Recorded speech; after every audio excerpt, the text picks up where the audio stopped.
everyone, happy Wax on Wednesdays and Happy New Year. This month I wanted to start off with a little bit of a theme, and this is going to be for the next 3 weeks, mark making both in and on the encaustic surface.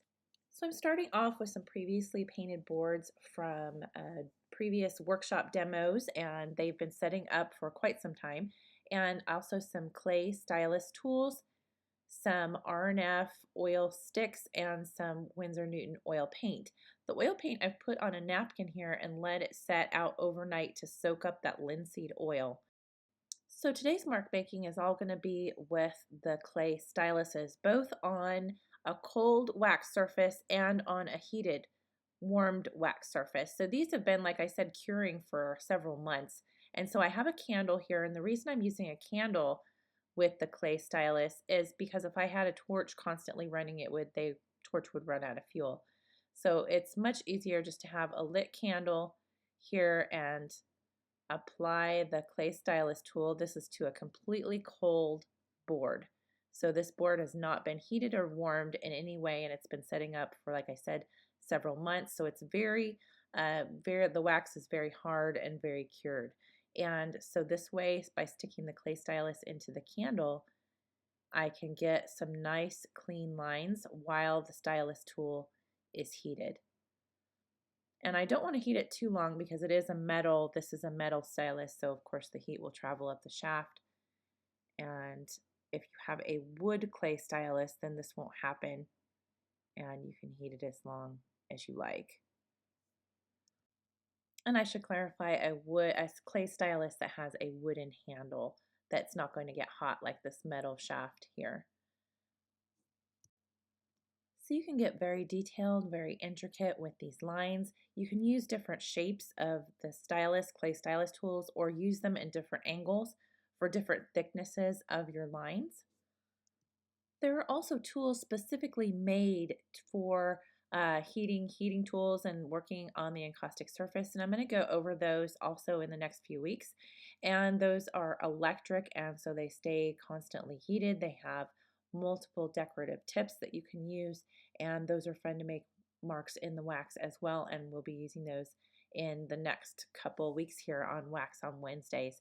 So this is just a nice primitive way to get some really nice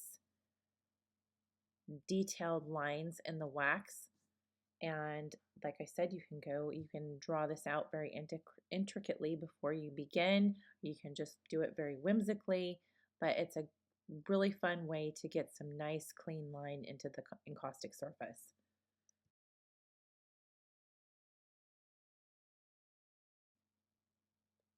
So to make these lines really stand out and pop, I'm going to take an R&F titanium white oil stick and just impress the pigment directly into the encaustic surface and really work it in with my gloved hands and work it into all those lines that were made with that stylus tool. I'm not going to worry about the color underneath because it's already been fused in. And now to remove the excess, I can use a paper towel, I can use a baby wipe, or I can use a paper towel with a little bit of vegetable oil added, leaving only the background pigment and the lines impressed with that white pigment. For the second piece, I'm going to warm this just a little bit with a torch. I'm just going to fuse it to a shine so that the board is slightly warmed and easy to drag through with that clay stylus tool. So for this board, since it's been slightly warmed with the torch, I can easily draw onto the encaustic surface with the clay stylus tool without really any kickback like it would if it was just on a cold board. It would be a little bit more difficult to draw some really clean, smooth lines through. But since the wax was just slightly warmed, it just cuts right through, and you can get a much better image and much smoother image by warming it just slightly.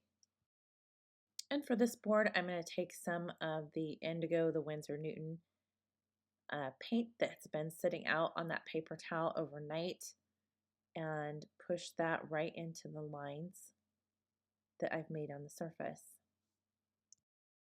And again, I'm going to remove all of the excess oil paint and can use a paper towel or a baby wipe or a paper towel that has a little bit of vegetable oil, just a dot. You really don't need that much oil to remove the paint, just barely.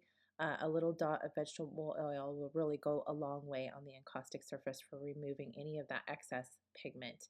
And that's another reason you really want to have any other pigment that's on the surface fused in very well to your encaustic surface, because the vegetable oil will remove any paint or pastel that has not been fused into the surface.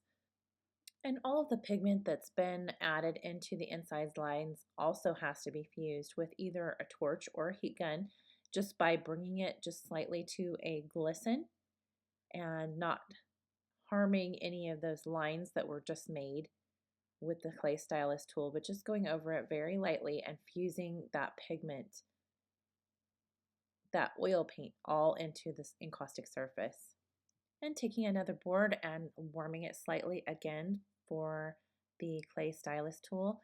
And these boards have multiple different sorts of pigments on them because they were used for demo. So some of them have pastel in the background, some of them have oil stick in the background, and some of them also have just pure encaustic paint in the background. And so it's kind of fun to work on these surfaces. Some of them are stenciled, some of them are shellac burn, and it just gives a really fun background, provides a really fun background to draw on.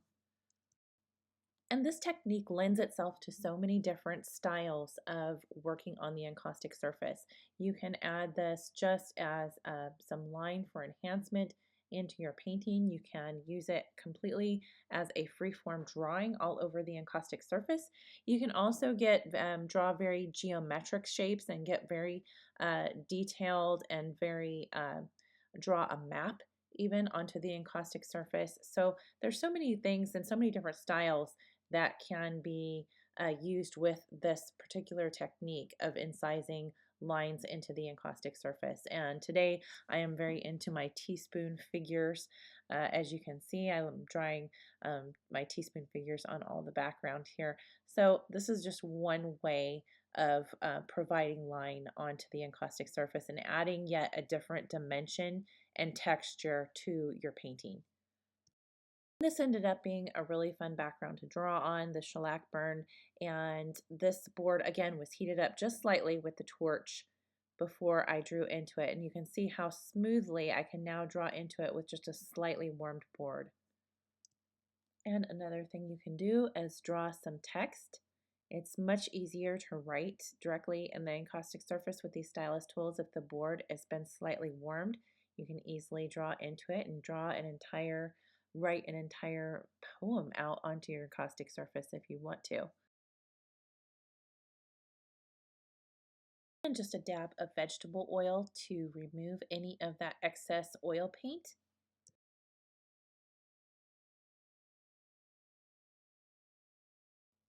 And fusing with the torch just very lightly to a shine to fuse that new pigment in the incised lines into the encaustic surface.